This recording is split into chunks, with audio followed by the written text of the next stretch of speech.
Page 70, Beauty and the Beast. This is from a movie, a theme from a movie.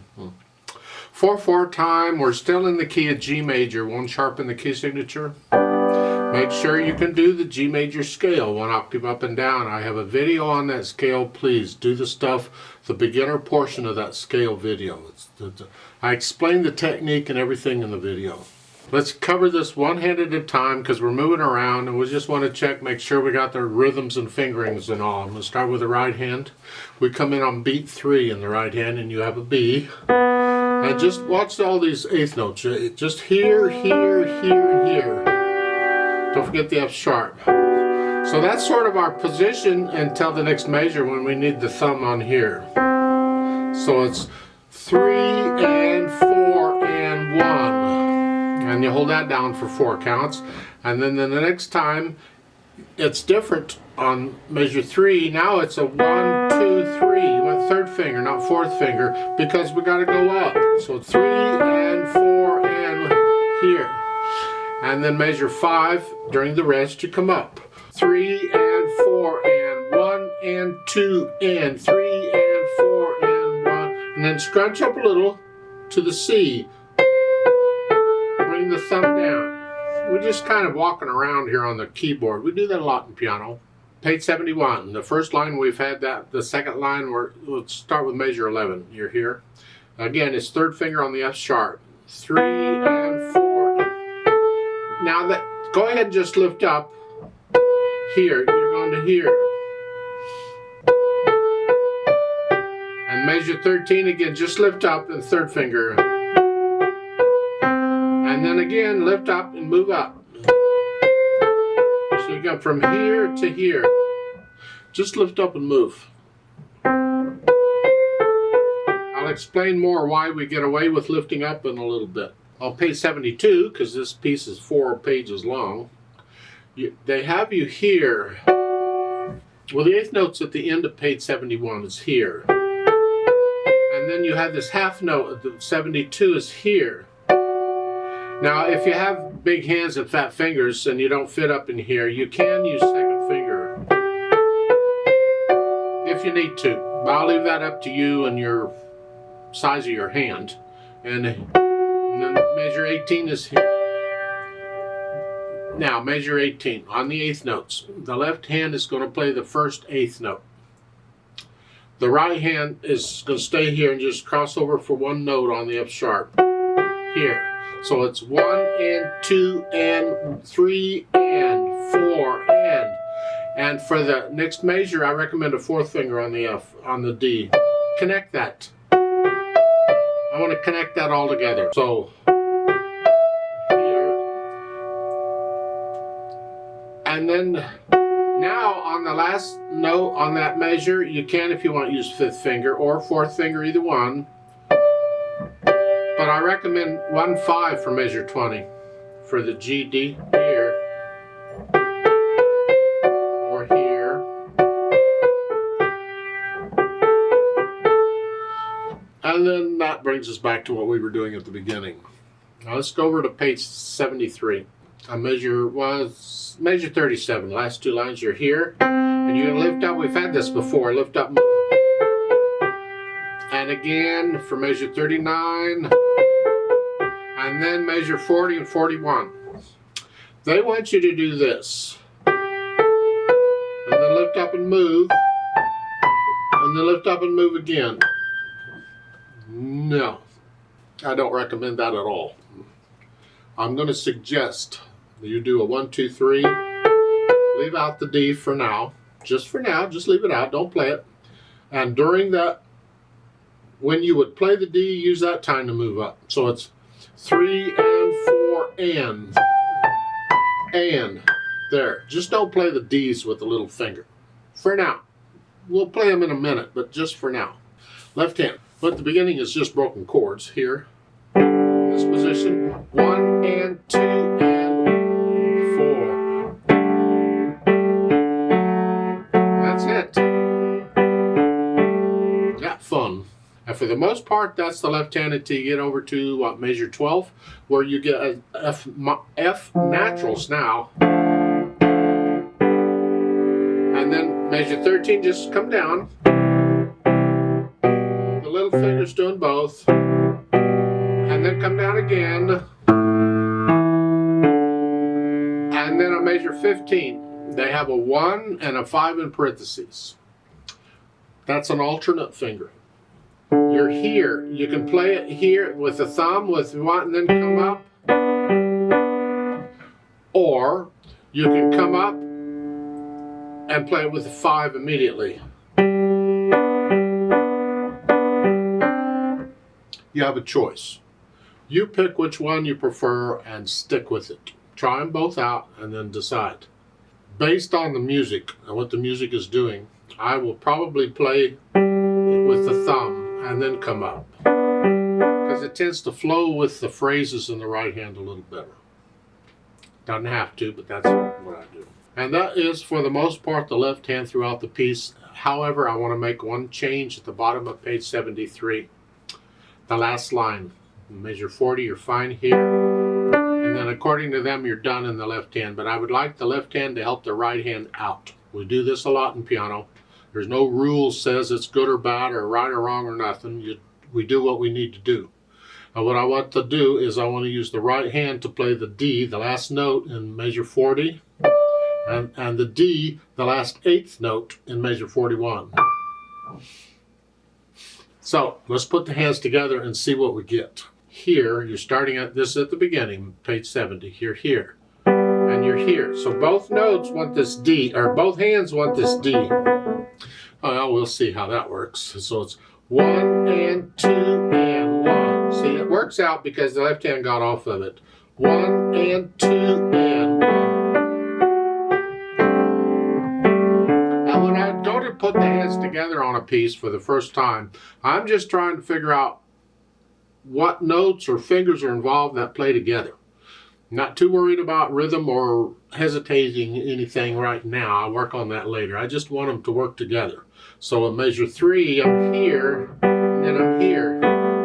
That's together. Those are together.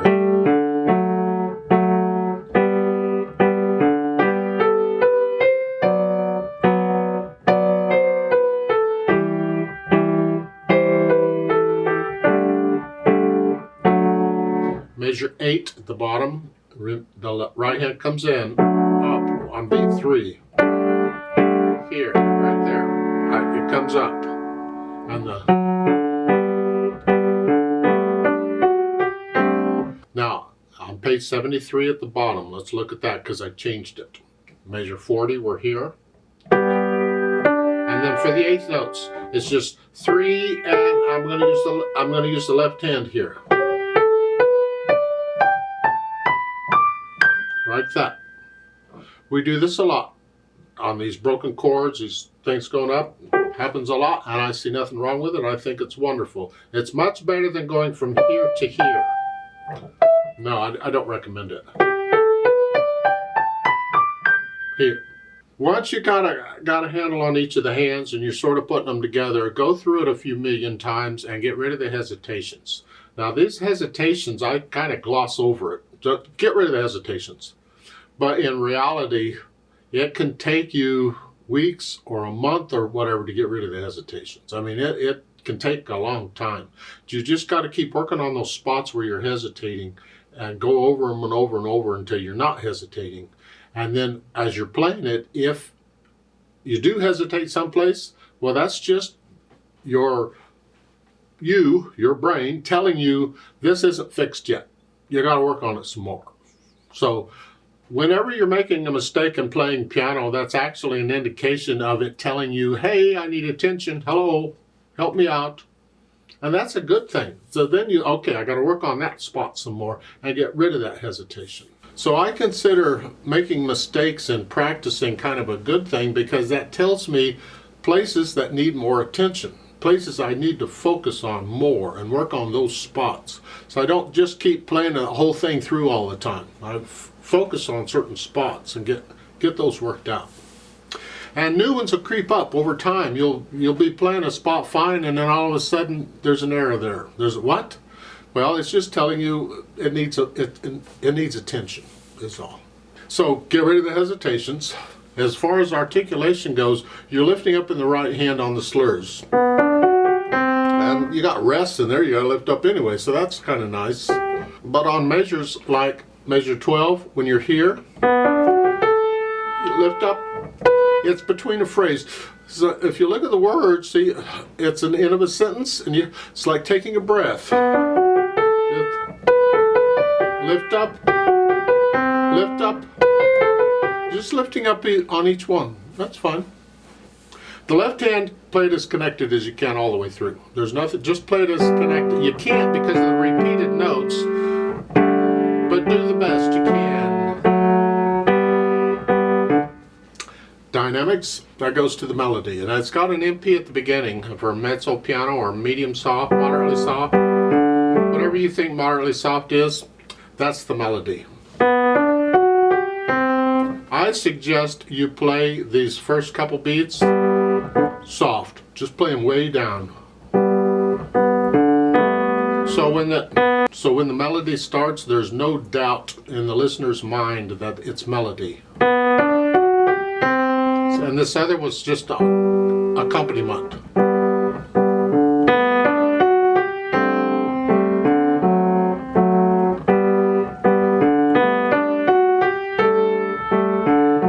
Otherwise, the listener doesn't know for sure what's melody and what isn't.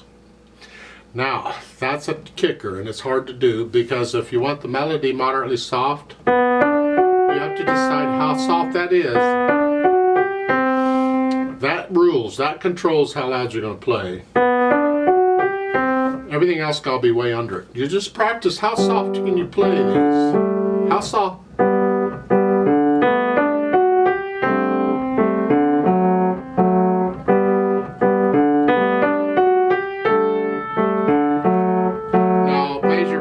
So when it gets the hands get further apart, it's easier to tell them apart. And you're going to crescendo out to moderately loud here. Stay there, and then measure 7. You come back down to moderately soft. So measure 7 to moderately, and then come back down.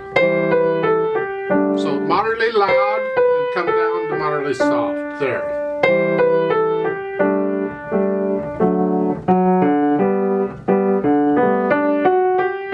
Measure 9, you're back like you were at the beginning. And then you got crescendos there too. You can read the crescendos and decrescendos, or a decrescendo and a diminuendo is the same thing. You're just getting softer. I'm liable to use either word. Now on page 17 at the top, now you're loud. The melody is loud. Everything else is background. Well, you actually got loud on measure 16. There, you're loud there, and then here.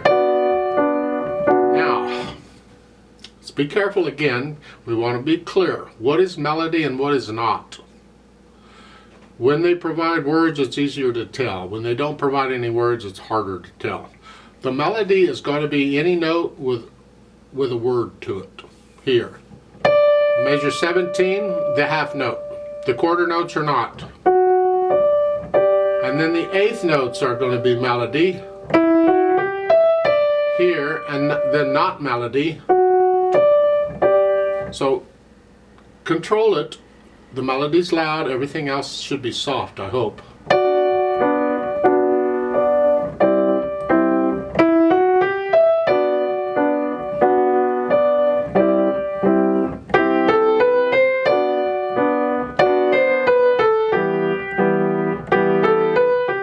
Now you have a diminuendo there on measure 22, yeah, at the end of the second line. You go from loud to soft. Just there. So this is already soft in the left hand. And now you're back like you were at the beginning for measure 24. So forth. Now at the bottom page 73. We're moderately soft here.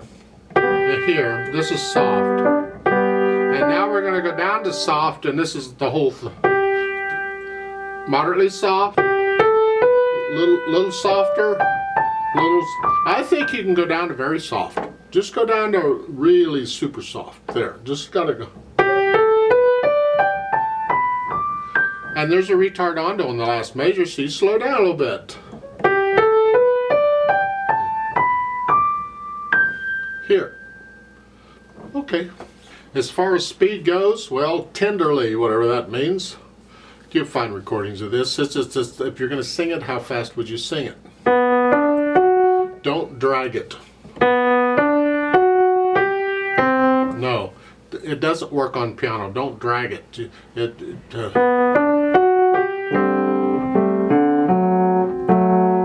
About that, I think. About that all the way through until the end when you slow down a little bit. Now they've added pedal, and that's good because this is dry. And we would like to connect some of these notes. I can't connect these notes on a piano, repeated notes, without the pedal. So we're going to use pedal. They've got it overlapping throughout. Well, that causes problems because this is not a fast piece and you have time to hear all the smearing. For instance, at the beginning, if I pedal it like they're showing, this is it. Now it's overlapping pedal. So the hands do their things first and then the pedal follows it. It overlaps.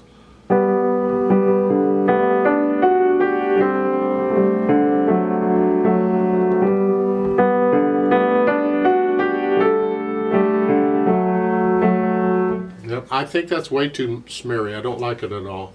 So what I'm going to do is on the eighth notes, I'm going to lift up on the last beat of the measure. So at the beginning, right there, I'm just going to lift up on that one. And on the second measure, I'm going to change it on beat 3. I changed harmony here to here. That's a different harmony. It's a different chord, and I don't want to smear them. I don't want all that. So I'm going to here, and then change, and then change again, and again lift up on the fourth beat. Change. See, they're telling you to change the pedal on beat 3 and measure 4. A lot of numbers there, isn't there? So I'm thinking maybe at the measure 2, it's an error. They should have told you to change and didn't. So you change it. But on all these eighth notes, wherever they are, I'm going to lift up on the last beat just to clear out the mushiness. So measure 5.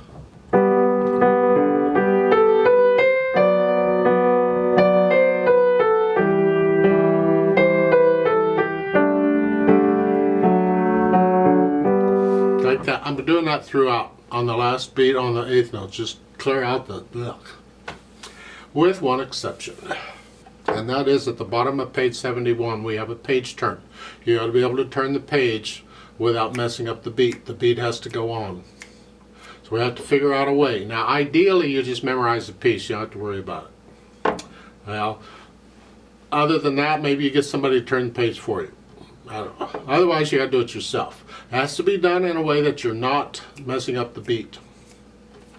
Now, at the bottom of page 71, the right hand, once you're done, the right hand's done until the eighth notes. You could, during measures 15 and 16, when the right hand, just play it and let the pedal hold it out for you. That's fine.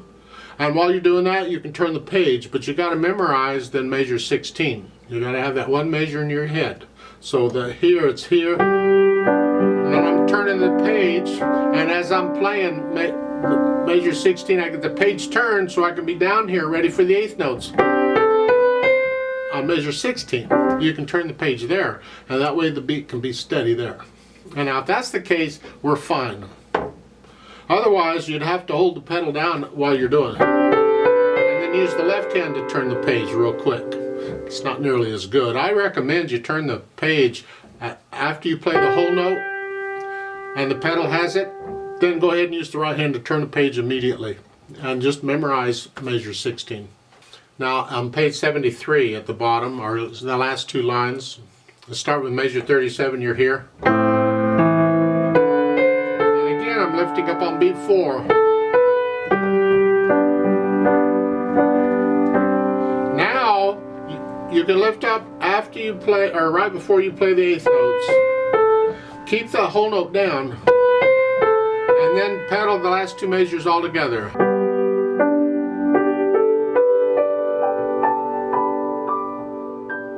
There. And then the pedal and the hand finger come up at the same time after 2 beats. And that's my impression or suggestions on the pedal. You have to listen to the sound very carefully, and what are you getting? Is that really the sound you want? If not, change the pedal someplace or do something different.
I'd like to play it with you very slowly to double check the notes and rhythms and all. I'll pedal it as I suggested. I'm not going to do any dynamics. I'm going to play it all about both ends about the same so you can hear it clearly. And for the page turn, I'm going to do pages 70 and 71 and then stop. I'm going to turn the page, I'll count in again, another 4 counts, and then I'll do pages 72 and 73, and you can play along if you want. 1, 2, ready and go, and 1 and 2 and...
Turn the page.